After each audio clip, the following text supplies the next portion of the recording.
Saludos, bienvenidos a Mundo 2020. Actualmente el fenómeno migratorio se encuentra en una nueva etapa de auge tras revertirse muchas de las restricciones derivadas de la pandemia de COVID-19. En América y también en Europa se incrementan los cruces fronterizos ilegales.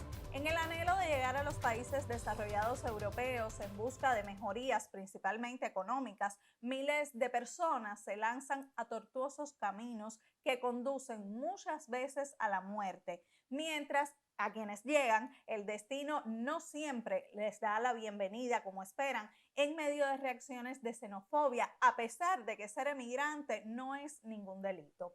Justamente en el programa de hoy profundizaremos en la inmigración hacia el llamado viejo continente, sus características, sus consecuencias y las medidas adoptadas por los gobiernos para frenar la entrada de extranjeros. Para eso hacemos contacto vía digital con la investigadora experta en temas europeos Leila Carrillo del Centro de Investigaciones de Política Internacional. Saludos, es un placer recibirla en Mundo 2020. Para mí es un placer porque Mundo 2020 aborda problemáticas que hay que mirar desde otra óptica y por supuesto difunde qué es lo que pensamos algunos investigadores sobre temas tan complejos como pueden ser el terrorismo, la desigualdad, la cuestión de la migración, etc. Yo agradezco la posibilidad. Profesora, ¿qué caracteriza la inmigración europea? ¿Nos pudiera comentar algunos antecedentes históricos que en su opinión hayan dejado huella y tengan alguna relación con la situación actual? Sí, yo creo que lo más prudente es recordar la historia, porque el hombre de Nardental en Europa provino del África. Esa es una cuestión que no se debe olvidar. Ha habido 4 flujos de migración desesperada en el continente europeo.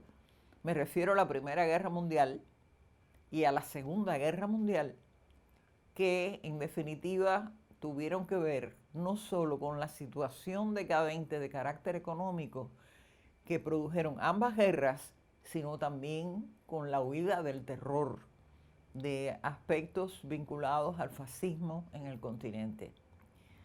Hay una tercera oleada migratoria en Europa que tiene que ver con la oclusión del socialismo en el continente, cuando países de la Europa del Este comenzaron a movilizarse hacia las fronteras occidentales europeas.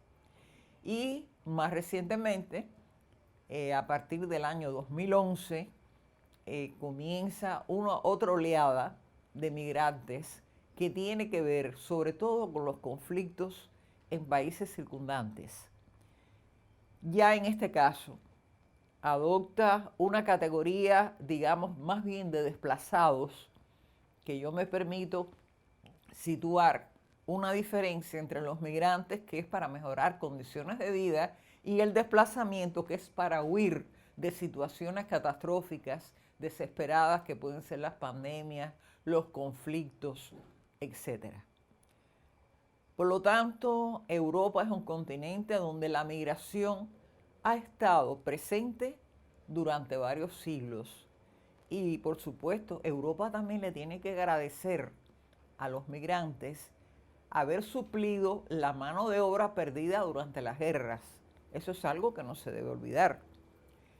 Los flujos entran a través de fronteras que pueden ser marítimas y pueden ser terrestres.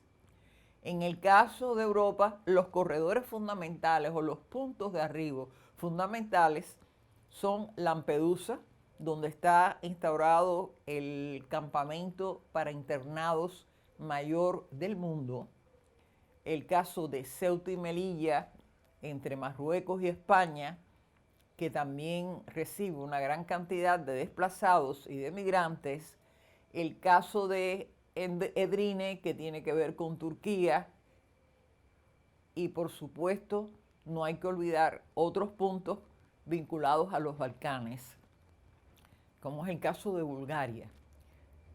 Entonces, ¿De dónde provienen? Bueno, son a partir de las oleadas que hemos planteado, Primera y Segunda Guerra Mundiales, fundamentalmente de los países menos desarrollados del continente europeo, que después muchos de ellos pasaron a ser miembros de los actuales 27 estados de la UE, que fueron Yugoslavia, Grecia, España, Italia, y en esta última oleada conviene recordar también que mucho tiene que ver con la situación en el Medio Oriente, en el norte de África y en una parte sur del continente africano.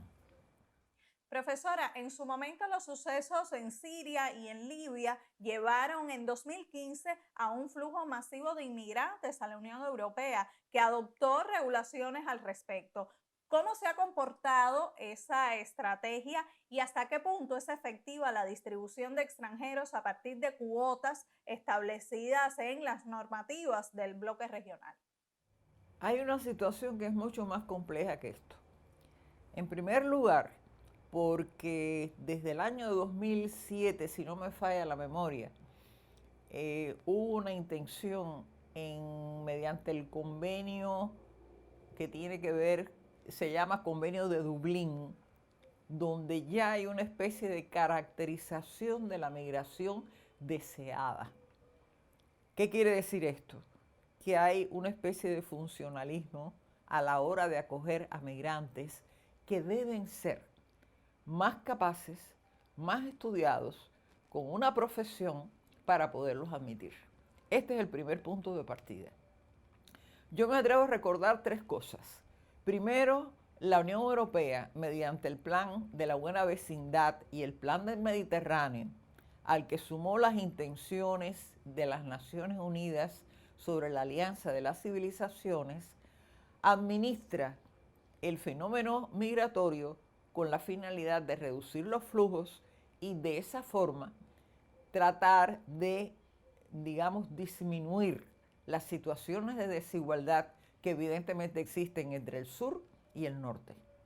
¿Qué quiere esto decir? Bueno, pues que los planes mencionados estaban muy vinculados a una especie de entrega de capitales, conformación de oficios, reducción de desastres que no se pudo acometer. No se ha podido acometer y por supuesto hay una cuestión que es muy importante que nosotros consideramos que no se debe desechar. Es que Europa no ha estado preparada para el aluvión de migrantes.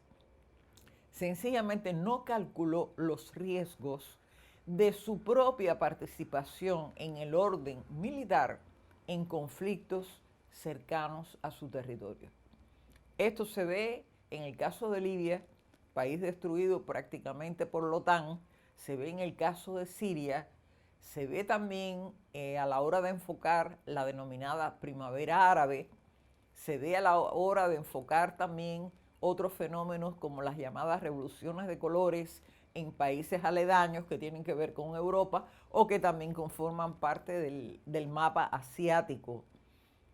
Y por supuesto, hay otras cuestiones que se han ido elaborando a partir de 2008, como fueron el Pacto de Migración y Asilo, selectivo nuevamente, cuidado con esto, y la llamada Directiva del Retorno, que el comandante Chávez denominó jocosamente la Directiva del Bochorno. ¿Por qué? Porque expulsaban a los no capacitados, a los que no se habían preparado para la vida producto de las condiciones de subdesarrollo en sus respectivos países. Y todo esto tiene que ver, por supuesto, con la estampida de la migración. La Unión Europea, que es muy avesada para la creación de posiciones comunes, para la concertación de acuerdos que tienen que ver con el control de las fronteras, con la agricultura, con el proteccionismo a cuestiones de carácter industrial, con temas vinculados a la educación y la cultura, no ha podido concertar un pacto de migración y asilo. ¿Por qué? Por muy sencilla razón. Los intereses no son idénticos entre los 27. Los países más desarrollados como Alemania, Francia, Dinamarca, Países Bajos, tienen una posición de contención desde un punto de vista. Los países sureños, los mediterráneos, tienen otra posición porque reciben el mayor arribo fronterizo de los migrantes indeseados, y los países balcánicos tienen también una situación muy distinta. ¿Qué quiere esto decir? Que los proyectos no han podido funcionar, que desde el año 2008 la Unión Europea intenta resolver esto. ¿Y cómo se ha resuelto? Lo diría en una frase: más funcionalismo, más mercantilismo, así hay que llamarle, y más militarismo, cerrando fronteras, entregando paquetes de ayuda, por ejemplo, a Turquía, 6.000 millones de dólares, a Italia, a Marruecos y a la destrozada Libia, para que sirvan de contención y redistribución de los migrantes. Hay un fenómeno que sucede a partir de conformaciones comunitarias, que es precisamente detectar, redistribuir y evitar. Esto yo me atrevería a decir que no ha fructificado hasta la fecha. Estadísticas recientes, profesora, de la Agencia Europea de la Guardia de Fronteras y Costas, Frontex, indican que las llegadas de inmigrantes en situación irregular a la Unión Europea aumentaron un 57% en 2021 respecto al año anterior, que fue cuando hubo un fuerte freno a la movilidad internacional debido a la pandemia. Ese incremento indica una tendencia similar a las crisis migratorias como la de 2015, o estamos en presencia de un alza puntual. ¿Cuál es su opinión? Yo me permito cuestionar lo que Frontex dice.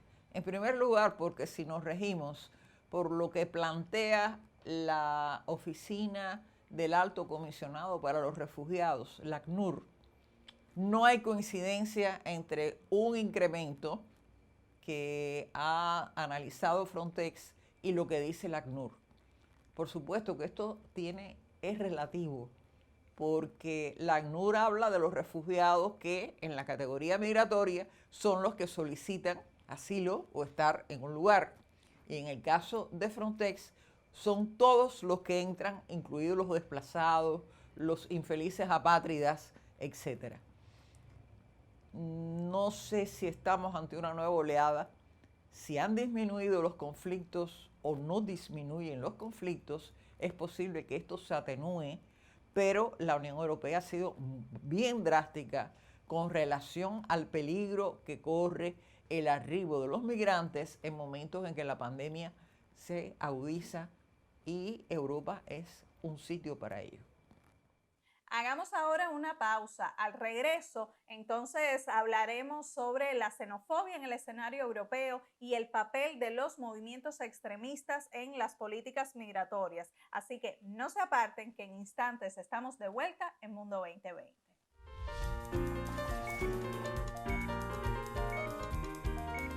En este laboratorio realizamos la síntesis de oligonucleótidos desde hace unos 40 años. Hemos garantizado el suministro de este tipo de moléculas para diferentes aplicaciones en biología molecular en todo el territorio nacional.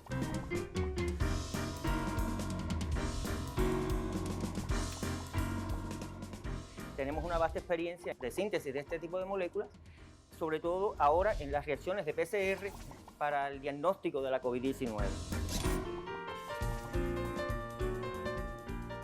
Este constituye el aporte de nuestro laboratorio a la soberanía tecnológica en Cuba.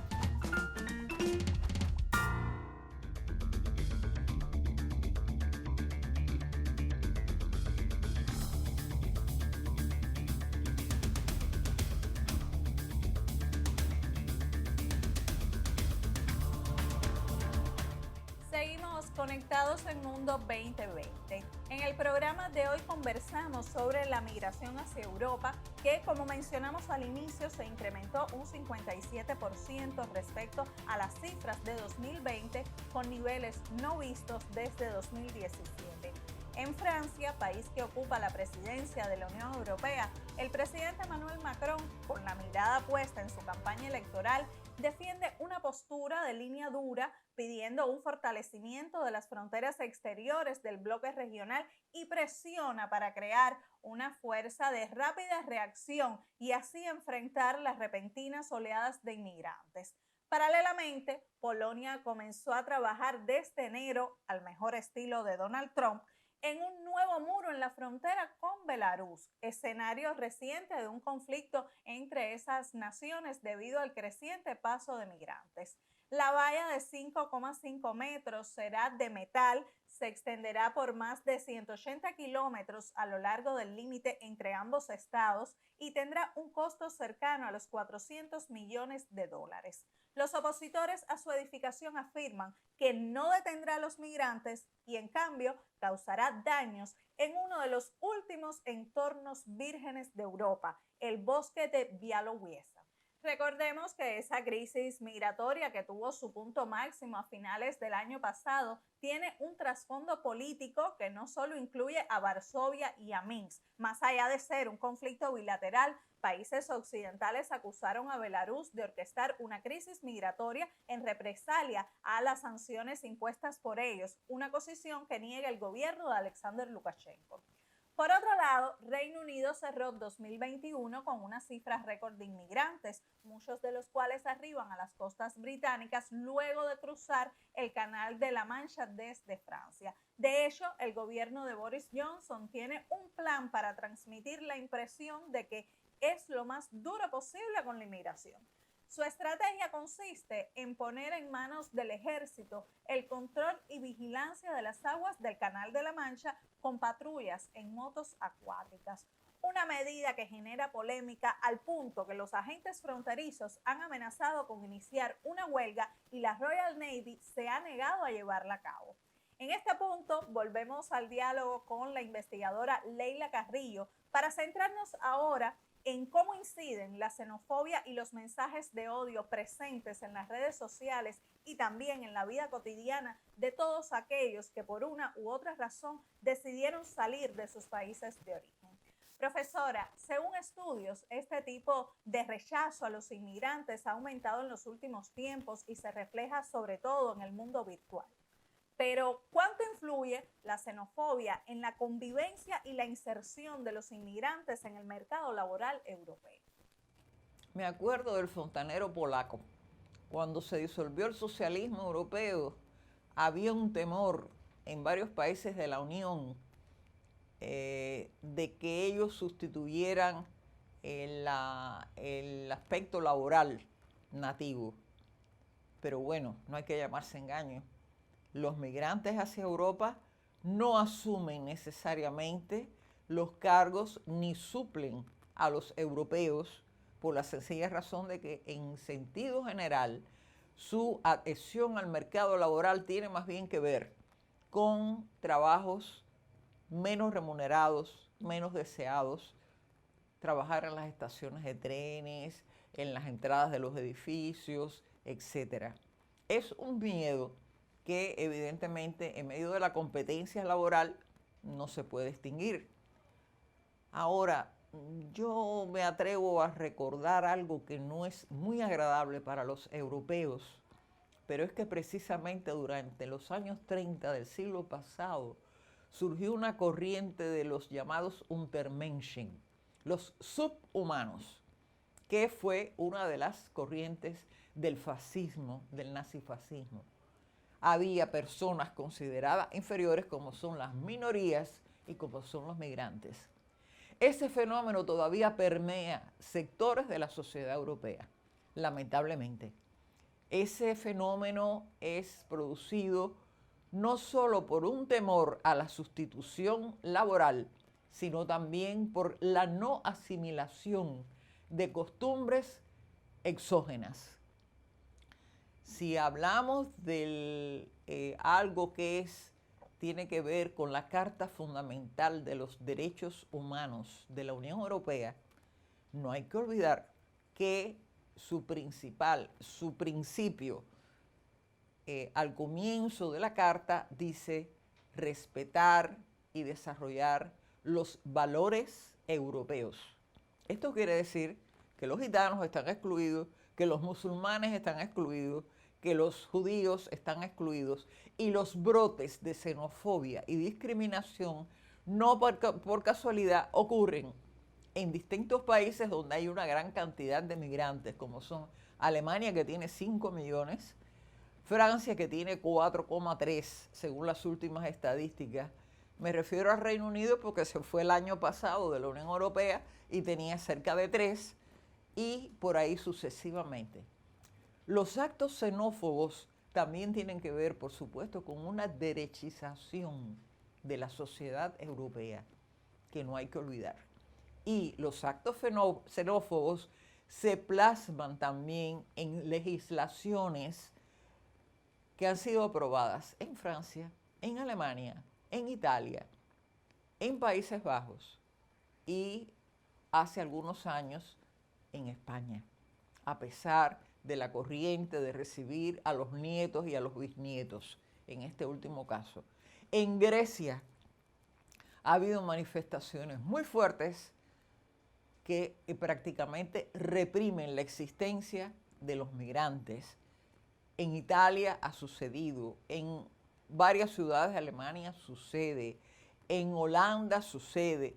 Por lo tanto, es un fenómeno que persevera a lo largo de la historia europea, lamentablemente. Y profesora, ¿qué papel juega el temor a los movimientos extremistas o ataques terroristas en las políticas destinadas a frenar la llegada de inmigrantes? Yo diría que están íntimamente vinculados, desafortunadamente.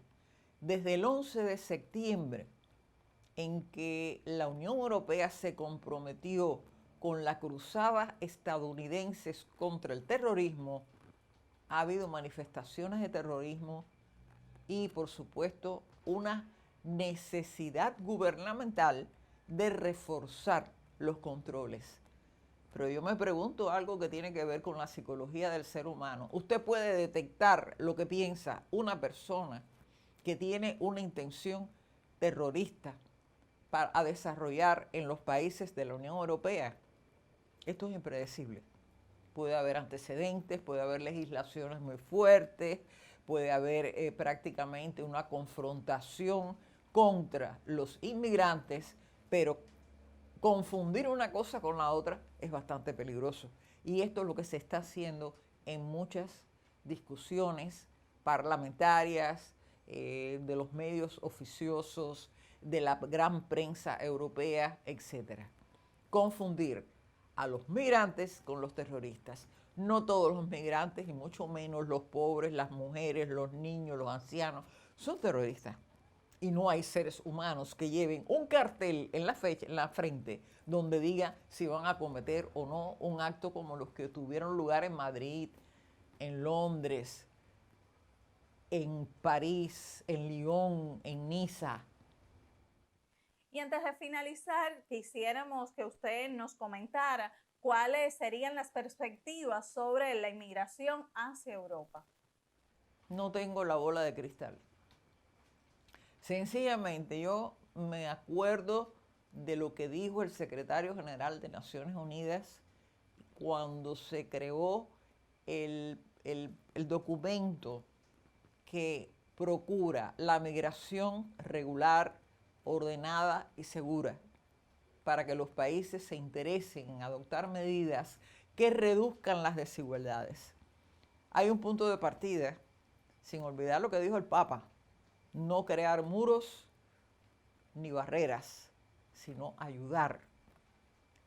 El pacto habla de la buena voluntad de los estados. ¿Tendrán los estados europeos esa buena voluntad en los próximos tiempos? Ahora, ¿cuáles son las raíces de la migración? En primer lugar, que no lo dijimos al comienzo, es que la migración no es un delito. el ser humano, desde que nació el Pithecanthropus erectus a la fecha, ha migrado. El ser humano busca nuevas perspectivas, pero sí, los países de donde proviene la mayoría de los migrantes y los desplazados son países subdesarrollados, colonizados, neocolonizados, expoliados hasta el final de su vida. ¿Cómo van a resolver las desigualdades? Por supuesto que tienden a migrar, pero además si hay una tendencia mundial a la conflictividad, sea conflictos internos de carácter tribal, religioso, etcétera, pero además está la incursión de los países de la OTAN, de países hiperdesarrollados, que lo que procuran es atizar los conflictos. Los pueblos huyen, salen corriendo, buscan otra cuestión. ¿Cómo meditar sobre este tema? Yo creo que valdría la pena varios programas. Profesora Leila, muchísimas gracias por estas precisiones sobre el contexto migratorio europeo. Está claro que a pesar de los repetidos esfuerzos para conciliar una posición común, persisten posiciones diferentes respecto a la llegada de extranjeros y eso marcará la situación de estas personas en los próximos años. Como no, con mucho gusto puede contar con nosotros. Así nos despedimos. La próxima semana regresamos para mirar al mundo 2020.